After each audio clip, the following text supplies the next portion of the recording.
Ladies and gentlemen, welcome to a brand new season of the Word of the Day podcast. My name is Jamie Silva, I am your host, and I am so very happy to be back in the RAV4 studios once again, pleasantly explaining another season's worth of useful words to you all. Today's word was suggested to us by alert listener Melissa, so thanks very much, Melissa. This is the adjective brooding. Now, this was actually a really tricky one to define, but here's what I came up with. I think brooding means contemplative, but in a somber, possibly resentful way. And just to get this out of the way here, the verb brood is very much the same idea. It's the act of contemplating in such a fashion. In this episode, we'll sort of hop back and forth between the two forms and discuss them together. There are also senses of the word that refer to animals, especially birds, and in particular chickens and the process of hatching them. But we're not going to talk about those because they're just completely divorced from the concepts I want to explore. So, moving along. Just to paint a picture for you, if you see someone brooding, they probably have a furrowed brow and a serious or even angry expression, and they definitely won't be saying much, if anything. And if you interrupt someone who is silently brooding, they'll probably be rather gruff with you because they were deep in thought, and those thoughts weren't especially happy. Merriam-Webster's definition of brooding as an adjective is pretty helpful. It goes, quote, moodily or sullenly thoughtful or serious, unquote. Well, okay, now we have to define moody real quick because that's not obvious. Google has it as follows, quote, of a person given to unpredictable changes of mood, especially sudden bouts of gloominess or sullenness, unquote. And then the verb form of brood, also from Google, goes, quote, to think deeply about something that makes one unhappy, unquote. Okay, so I have a few thoughts about this word, and I'll just start saying them and see where we go. One is that brooding can be sort of like an adult version of sulking. Well, it's close at least. A sulking child is probably fixated on a specific and recent perceived injustice that they experienced, possibly at the hands of a specific person, like a parent. Whereas a brooding adult is probably contemplating broader problems, whose sources may not be so easy to pin down. I'm not saying a child can't brood and an adult can't sulk, but both seem rather out of character age-wise. So anyway, in this more general brooding state, you've got the blues. You've got your mind on your troubles, and your troubles on your mind. But importantly, and once again, similar to sulking, you're not expressing this angst in the form of tearful outbursts or pouring out your woes to a friend. Rather, you keep whatever's bothering you to yourself and turn it over and around in your head and ponder it, probably for a long time, to the exclusion of most other thoughts. If you bring it up in conversation at all, it's likely only by way of vague references, cryptic allusions, and occasional sighs. This stands in sharp contrast to another word we've featured on the show, commiserate, in episode 89. Commiserate is about taking comfort with others in shared misfortune. Brooding, on the other hand, is a solo activity. You don't seek comfort, you don't share your discomfort, and if you did, I don't think you'd really be brooding anymore. Now, what stuff might you be brooding about? Well, it could be anything, really. You could be brooding over, say, the state of the world, what's wrong with it, and how it got this way. Or you might be brooding over past wrongs you've suffered and how you'll avenge them. Or how in the world you're supposed to find time to get ready for the big work presentation next week. You could brood about the past, the present, or the future, but especially the past. About big things or little things, but even the little things probably seem big. About yourself or other people. Basically, anything you could worry about, you could also brood about. So then, what makes brooding different from just worrying? We've already discussed the silent aspect, right? Like, people worry aloud all the time, but brooding is basically never out loud. There's also the idea that brooding is more passive, less focused on solving problems as it is on just dwelling on them, mentally hanging out with them, as it were. That's why brooding is more often about the past, because you can't change the past. Next, I think brooding is more dramatic than worrying. It's even melodramatic. Like, tragic heroes, or anti-heroes, are perhaps the most likely demographic to brood. And if they do so on stage during a play, then you probably get to hear whatever's on their mind, too, 'cause they'll deliver it aloud in a haunting soliloquy. And a soliloquy is just when an actor verbalizes his or her inner thoughts for the benefit of the audience. And this, again, to be clear, still counts as brooding, even though it's spoken aloud, because it's still the character's inner monologue, which is where brooding happens. For example, Hamlet's famous soliloquy, to be or not to be, etc., is a masterpiece of brooding. Or consider this clip from the second Lego movie, which also contains a great discussion of what brooding is all about. Everything was awesome. Now, everything is bleak. Hey, Lucy! Oh, hey. I brought you coffee! Coffee. The bitter liquid that provides the only semblance of pleasure left in these dark times. Oh my goshness, did I interrupt you brooding just now? This brooding sesh is not really going anywhere. Man, I wish I could brood like you. Look, all you gotta do is you stare off into the distance and then narrate whatever grim thoughts come into your mind. What if one day there was no coffee? More like war hardens the heart. War hardens our hearts. Okay, I'm thinking it's more like war. War. Hang on. War. War. No, war. War. War. War. Now, I like what it says there about staring into the distance, because many descriptions of brooding will mention the eyes and where they're directed. Maybe it's the horizon, maybe it's the ground in front of you as you walk slowly along, maybe it's the middle distance, out a window or at a wall. Regardless, you're not paying much attention to whatever you're ostensibly looking at, because you're so lost in your brooding thoughts. You can also just have a brooding look in your eyes, which, as we'll see later, may actually be somewhat attractive. But it can also signal to others, don't talk to me, go away, I'd prefer to brood undisturbed. Now, before I go any further, I want to say, this feels like a sadder word than we usually feature on this show. And I guess it is, but I didn't think of it this way when I picked it. See, and we've talked about this with other words, where if you get right down to their literal meaning, they're pretty dark ideas, or pretty hardcore. But the way most people use them and the settings they use them in are much lighter and more lighthearted. So, since brooding involves being super serious, it's easy to use humorously in settings where perhaps someone is being overly or unnecessarily serious. Like, someone might wryly say, "Oh, better steer clear of Carol today. Her favorite contestant was booted off the Great British Bake Off last night, and she's brooding over the injustice."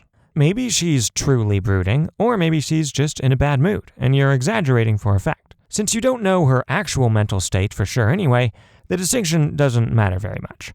The appearance of brooding, or exaggerating someone's surly demeanor to make a point, is sufficient to use this word in everyday conversation. And let's see what else here. You might also describe a cat as brooding, since many of them wear a brooding expression for probably 80% of their waking hours. That's something you would say with a chuckle, right? It's not all dour and depressed-like. Another non-sad angle of brooding has to do with this literary archetype of the brooding hero, nearly always a guy, who's typically presented as someone with considerable romantic appeal. Now, it's not obvious why he would be so appealing, as an article by Rosalind Morin of the Science Fiction Writers of America explains, quote, "The moody male lead is widespread throughout all genres, but it can be difficult to see why anybody would want to spend time with him. He's brooding, exceedingly individualistic, melancholy, and disposed to hanging around outdoors during thunderstorms for no good reason beyond cultivating his mystique. Furthermore, despite possessing such attributes as introspection, sophistication in some form, and intelligence, he is also typically rather unpleasant." Unquote. So why, then, is this standoffish, impolite loner type so glamorous, and so frequently a literary love interest? Well, a lot of it has to do with his excessively good looks. I mean, the tall, dark, and handsome stereotype fits perfectly here. Though, I should say, guys with less conventionally attractive features are also often depicted in this role. Like, maybe they've got a weird facial scar of some kind from a bygone battle that they frequently wake up in the middle of the night reliving, but also refuse to talk about. Most of all, though, I think the brooding male protagonist's appeal stems from the aura of mystery that he exudes, which suggests a secret pain, a dark and troubled past, and/or lofty but seemingly unattainable ideals. Everyone loves a mystery, right? And if you're the one to crack that mystery and be the only person to truly understand him and bring his angst-ridden, tortured soul some relief, how cool is that? At least, again, so goes the literary trope. Many argue that this isn't nearly so healthy a dynamic in real life. So you all out there listening, you can feel free to either be or fall for the mysterious, brooding sort at your own risk. And for those looking for some examples of brooding protagonists in the world of fiction, a classic one from literature is Mr. Rochester from the book Jane Eyre. And for a more modern, cinematic example, one might cite Kylo Ren from Star Wars. Okay, so that was all one very long defense of why we are featuring this arguably somewhat somber word on the show. Another defense is that around here, we're all about useful words. Words that describe or are relevant to aspects of daily life, and therefore would be a welcome addition to ordinary conversation. And brooding, for better or worse, probably worse, is a very common activity. I think the great mass of people do it at least sometimes, and some people do it a whole lot. I mean, like I'm recording this show during the coronavirus pandemic, when, and not to psychoanalyze humanity here, but I think there has been plenty of opportunity for people to brood about it. It's a big problem. You or people you know could be at risk. And also, there's the awful economic consequences from all the shutdowns. So perhaps you're concerned about your livelihood too. And to top it off, if you're properly social distancing and whatnot, there's a good chance you're by yourself more often than usual. These are all perfect brooding conditions, and having this word in your lexicon may help you describe your experience. And as a general rule, if you're lost in melancholy thought for whatever reason, and someone tries to talk to you, you can be like, "Oh, sorry, don't mind me. I was just brooding. What'd you say?" Or something like that. Again, a very useful word. Okay, it's now time to get some examples of how to use brooding in ordinary conversation or writing. Example number 1 comes from the book Mystery at Geneva by Rose Macaulay, and we're going to start here with a bit of dialogue between a man and a woman. Quote, "The lake pleases you, Mr. Beechtree?" "Indeed, yes, it is very beautiful," was the reply. Miss Longfellow's fine dark eyes had a momentary flicker of resentment. Most young men looked at her, but Mr. Henry Beechtree looked at the lake with his melancholy, brooding eyes. Henry liked handsome young women well enough, but he admired scenery more. Unquote. Notice 2 things here. First, that, as we talked about, brooding is often all about the eyes, where they're looking, or their expression, or both. And second, you can see the brooding, romantically appealing male character being developed here, as you get the sense that Mr. Beechtree's apparent disinterest in Miss Longfellow is only increasing her interest in him. In example number 2, we come to the less glamorous, darker sense of brooding. This is from the book Hard Times by Charles Dickens. Quote, "He ate and drank, for he was exhausted, but he little knew or cared what, and he wandered about in the chill rain, thinking and brooding and brooding." Unquote. Oh, it makes you shiver a little bit, doesn't it? Example number 3 is similar. It comes from Twice Told Tales by Nathaniel Hawthorne. Quote, "Now paces slowly from timber to timber," which I think just means tree to tree, like in a forest, "a horseman clad in black, with meditative brow, as of one who, wherever his steed, meaning his horse, might bear him, would still journey through a mist of brooding thought." Unquote. Example number 4 surprised me a little bit because it's a rare example of happy brooding, which you almost never hear about. This is from Little Women by Louisa May Alcott, and it's from a scene where the March family receives a letter from their father, who is off at war. Quote, "As they gathered about the table, Mrs. March said, with a particularly happy face, 'I've got a treat for you after supper.' A quick, bright smile went round like a streak of sunshine. Beth clapped her hands, regardless of the biscuit she held, and Jo tossed up her napkin, crying, 'A letter, 3 cheers for father.' Beth ate no more, but crept away to sit in her shadowy corner and brood over the delight to come." Unquote. But also from Little Women, we see an example number 5, of the more somber form of brooding. Quote, and this is Jo speaking. I want to go away somewhere this winter for a change. Why, Joe? And her mother looked up quickly, as if the word suggested a double meaning. With her eyes on her work, Joe answered soberly. I want something new. I feel restless and anxious to be seeing, doing, and learning more than I am.